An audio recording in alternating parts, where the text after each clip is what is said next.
안녕하세요 여러분. 강원도 로컬 방송, 서울 방송이 아닙니다. 수도권 방송이 아닙니다. 오늘은 전국 방송 내용입니다. 인공지능 AI에 대한 자산투자연구원의 부동산 박사 이태광입니다. 오늘은 부동산 경매에서 권리 분석할 때 자주 나오는 유치권에 대해서 구독자분들 위해 자세히 이야기해 볼까 합니다.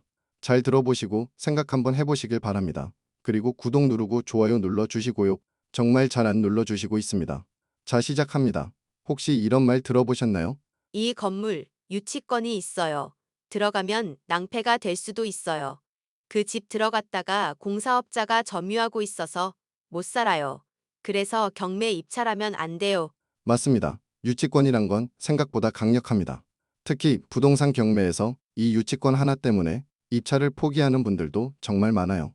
그런데 이 유치권이 진짜 성립 가능한 건지 아닌지 우리가 그걸 제대로 구분할 수 있다면 불필요한 겁을 먹을 필요도 없고 잘만 분석하면 오히려 좋은 기회를 잡을 수 있습니다. 그래서 오늘은 유치권이 성립하려면 반드시 필요한 5가지 조건 하나하나 자세히 예를 들어가며 풀어드리겠습니다. 이 중 한 가지라도 성립이 안 되면 유치권은 없는 것입니다. 그러면 아주 저렴하게 부동산을 경매를 통해서 사는 것입니다.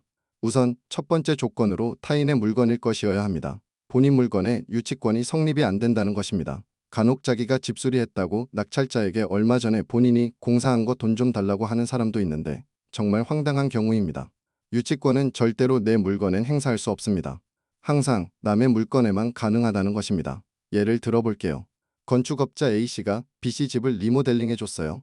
그런데 공사 끝나고도 B씨가 돈을 안 줍니다. A씨는 분명히 내가 공사한 집에 대해 돈을 받아야 하니까 이 집을 나가지 않겠다며 유치권을 주장하죠. 이 경우 B씨 집은 A씨 것이 아닌 타인의 물건이므로 첫 번째 조건은 충족합니다. 그런데 만약 A씨가 자기 소유 건물이라면요. 그건 유치권 성립이 안 됩니다. 내 물건에 내 돈을 걸 수는 없는 것은 당연한 것입니다. 두 번째 조건입니다. 점유하고 있어야 한다는 것입니다. 이것은 진짜 중요합니다. 유치권은 점유가 생명이라고 할 정도입니다. 점유가 없으면 유치권도 없습니다. 예를 들어 아까 그 A씨가 공사 끝내고 나가버렸다고 해볼게요. 이 집은 내가 공사했으니까 유치권이 있다고 나중에 주장해봤자 소용이 없습니다. 이미 점유가 끝났기 때문입니다. 법원에서는 돈 받을 생각이 없어서 점유를 안 했다고 보는 것입니다. 사실 공사해준 사람이 조금 억울하기도 합니다. 그래서 실제로 유치권 주장하는 공사업체가 경매 부동산 안에 사람을 상주시켜 놓는 경우도 많습니다. 침낭 깔고 간이 의자 놓고 스티커 붙이고 유치권 점유 중이라고 현수막 붙이곤 합니다.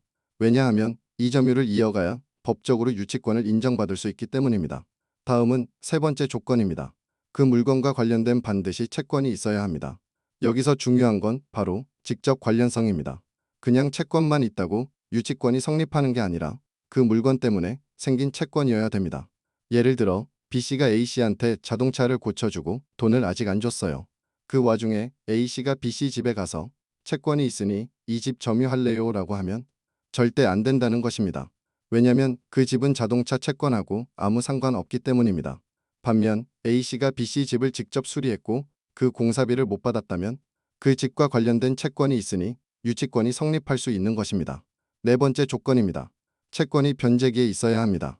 유치권은 돈 받을 날이 지났을 때만 행사할 수 있어서 변제기가 안 왔는데도 유치권 주장하면 그건 불법 점유입니다. 예를 들어 설명드려 보겠습니다.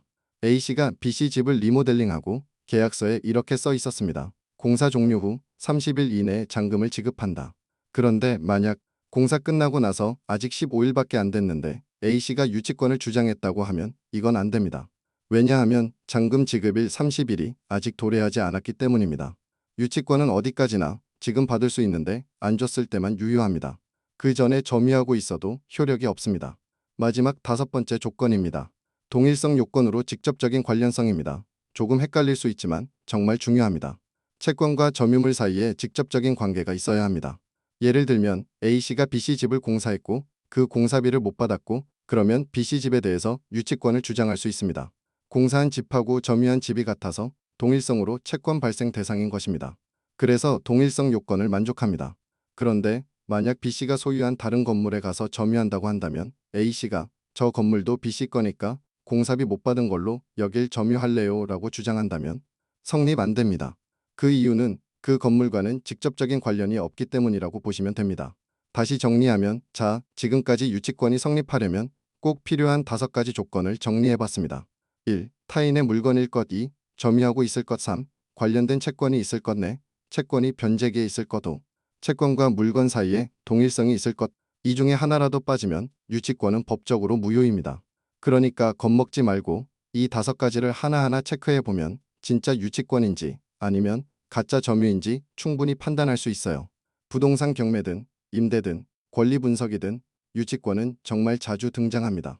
유치권 있다는 말 한마디에 입찰을 포기하는 분들 많지만 사실 5가지 조건을 따져보면 법적으로 성립하지 않는 경우도 꽤 많습니다. 오늘 영상이 도움되셨다면 구독과 좋아요, 그리고 알림 설정까지 부탁드릴게요. 부동산 분석과 경제 현실을 함께 풀어드리는 이태광이었습니다. 감사합니다.